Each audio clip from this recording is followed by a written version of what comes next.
بسم اللہ الرحمن الرحیم۔ السلام علیکم عزیز طلباء و طالبات، کلاس 9 اسلامیات میں آج ہم اہم آیات امتحان برائے 2023 کے بارے میں پڑھیں گے۔ اس میں ہمارے پاس سب سے اہم آیات ہے۔ پہلے آیت نمبر 3۔ آیت نمبر 3 میں یتیموں کے سرپرستوں سے مخاطب ہوتے ہوئے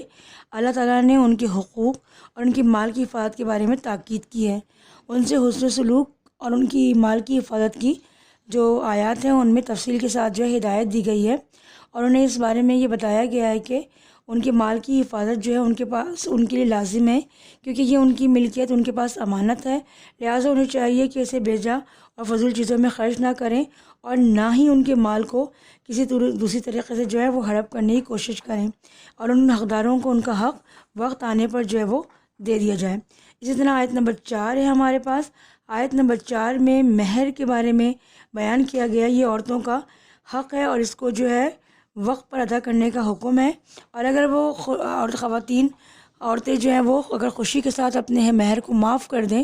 تو وہ معاف جو ہے وہ ہو جائے گا، اور شوہر سے اس بارے میں کوئی بھی سوال جواب نہیں ہوگا۔ تو اس خاص حق کے بارے میں اور اس کے خاص طور پہ اس کی جو مختلف اقسام ہیں اس پر بات کی گئی ہے، اور یہاں پر جو ہے یہ بھی کہا گیا ہے کہ اگر مہر کو عورت معاف نہ کرے تو مرد کو چاہیے کہ وہ جو ہے خاص طور پر وقت کے مطابق اس کو جو ہے وہ ادا کر دے۔ آیت نمبر 5 میں اللہ تعالیٰ نے ان یتیموں اور ناسمجھ اور معذور افراد کے ساتھ حسن سلوک کرنے کا حکم دیا ہے، اور اس میں اگر یتیم بچے جوان ہو چکے ہیں مگر مال کی حفاظت کا طریقہ نہیں جانتے ہیں یا ان میں صلاحیت نہیں ہے تو ان کی مال ابھی ان کے حوالے نہ کیا جائے، بلکہ ان کے ذریعہ معاش کی حفاظت کرتے ہوئے ابھی ان کو جو ہے مال اپنی سرپرستی میں رکھنا چاہیے۔ پھر آگے ملکیت کے حوالے سے کچھ اللہ تعالیٰ نے ان کی جو ہے وہ احکامات نازل کیے ہیں، اور ان کی ضرورت کو جو ہے ضرورت زندگی کو پورا کرنے کا حکم۔ اس میں اگر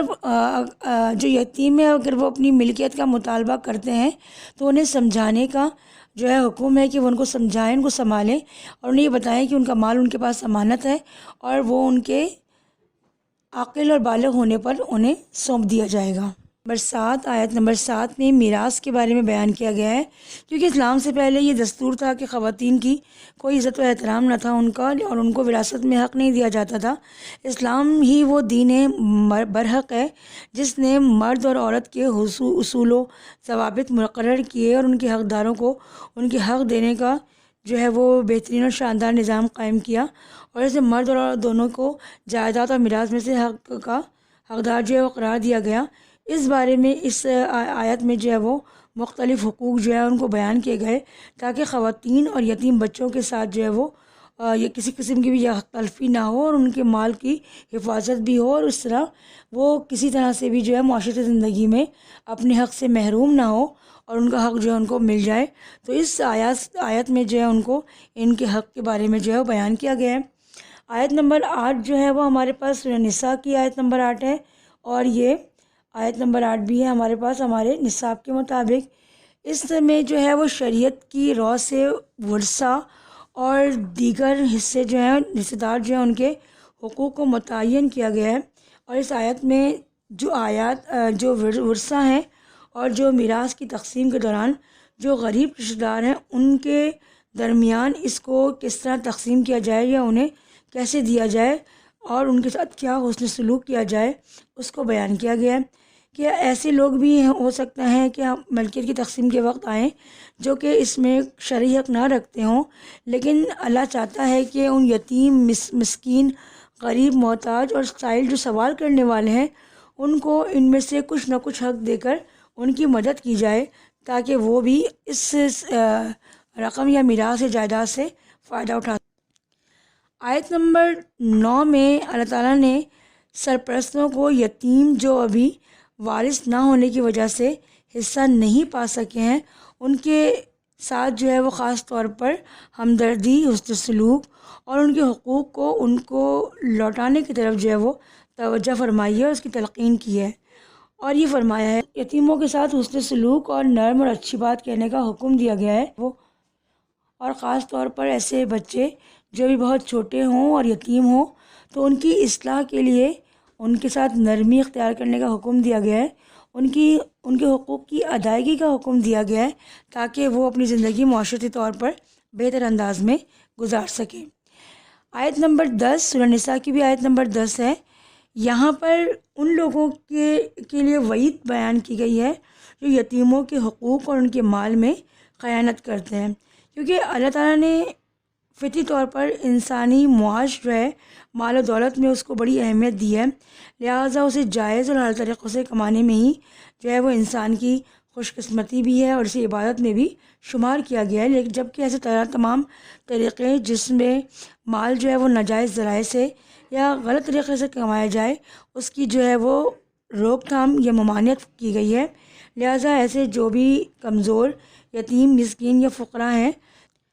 لہٰذا عام لوگوں کے مقابلے میں تمام لوگ جو اس جائیداد میں سے اپنا تصرف رکھتے ہوں ان کو دیانتداری کے ساتھ ان کا حق دینے کا حکم دیا گیا، لیکن وہ لوگ جو اس حق کے مطابق جائیداد میں تقسیم نہیں کرتے یا یتیموں کا مال ہڑپ کر لیتے ہیں ان کو جہنم کی آگ کی وعید سنائی گئی ہے اور اسے بڑے گناہ میں شمار کیا گیا ہے۔ آیت نمبر 11 سورہ نساء کی آیت نمبر 29 ہے۔ یہاں پر اللہ تعالیٰ نے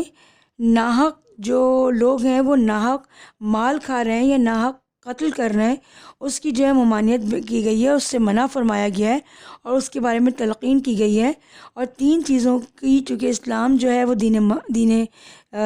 نصیحت والا دین ہے اور اسلام جو ہے وہ اپنے پیروکاروں کو 3 چیزوں کی ضمانت دیتا ہے کہ ہر ایک شخص کی جان مال اور عزت جو ہے وہ دوسرے کے لیے بھی اتنی ہی زیادہ اہم ہے جتنی کہ اپنے لیے، لہٰذا اس میں ناحق کسی کا مال کھانے کی جو ہے وہ سختی سے جو ہے اس کی روک تھام کی گئی ہے اور مال کو حلال طریقے سے کمانے کا حکم دیا گیا ہے۔ اسی طرح ناحق اگر کوئی شخص کسی شخص کو قتل کرتا ہے اور بغیر کسی وجہ کے جو ہے وہ قتل کرنے کا سزاوار ہوتا ہے تو اس کو بھی اپنی جان لینے کے حصے سے جو ہے وہ تعبیر کیا گیا ہے اور اس کا شمار بالکل ایسے ہی کیا گیا کہ جیسے کوئی اپنے ایک شخص کو قتل کرے تو وہ پوری انسانیت کو قتل کر رہا ہے۔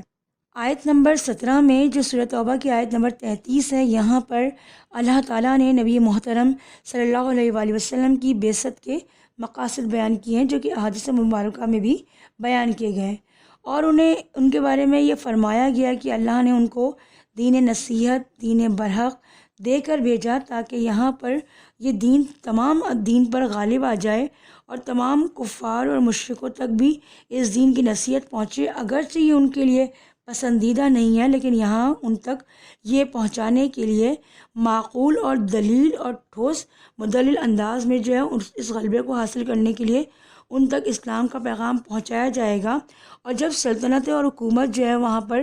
حکومت جو ہے اسلام کی قائم ہو جائے گی تو یہاں پر اسلام کا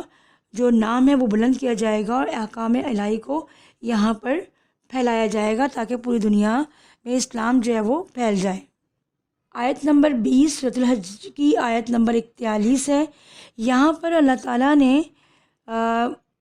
مہاجرین کی فضیلت کو بیان کیا ہے اور اس مدینہ کا نقشہ کھینچا ہے جو کہ مدینہ منورہ میں ہجرت کے بعد جب پہلی ہجری ہے اور اسلامی ریاست کا قیام عمل میں آ رہا ہے، یہاں پر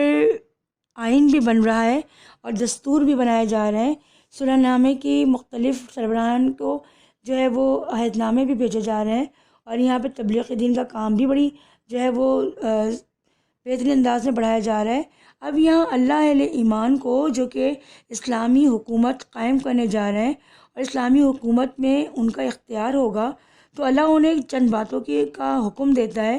پہلا جو ہے وہ ارکان اسلام میں اہم رکن نماز ہے جو سب سے اہم ترین عبادت ہے۔ اس عبادت کے ذریعے مسلمان جو ہے وہ اپنے آپ کو اپنے تزکیہ نفس کو حاصل کریں۔ پھر زکوٰۃ ادا کرنے کا حکم دیا جا رہا ہے تاکہ اسلامی معیشت میں معاشی نظام مضبوط ہو، دولت کا توازن ہو، لوگ اپنی ضروریات زندگی کو بہترین انداز میں اس کا انتظام کر سکیں اور یہاں پر معاشی طور پر اپنی زندگیوں کو مستحکم کر سکیں۔ امر بالمعروف یعنی کہ نیکی کا حکم دیں اور نہی عن المنکر یعنی کہ برے کاموں سے روکیں، تاکہ معاشرے میں اچھے کاموں کو فروغ حاصل ہو اور معاشرے میں برائی اور بدی اور ایسے تمام چیزوں سے دور رہا جائے۔ اس کے لیے اچھے قوانین جو ہے نافذ کیے جائیں، سزائیں مقرر کی جائیں، تاکہ اسلامی معاشرے میں امن و سکون برقرار رہ سکے۔ تو یہاں پر ہمارے پاس یہ اہم ترین وہ آیات تھیں جو کہ امتحان برائے 2023 میں ہمارے لیے اہم ہے۔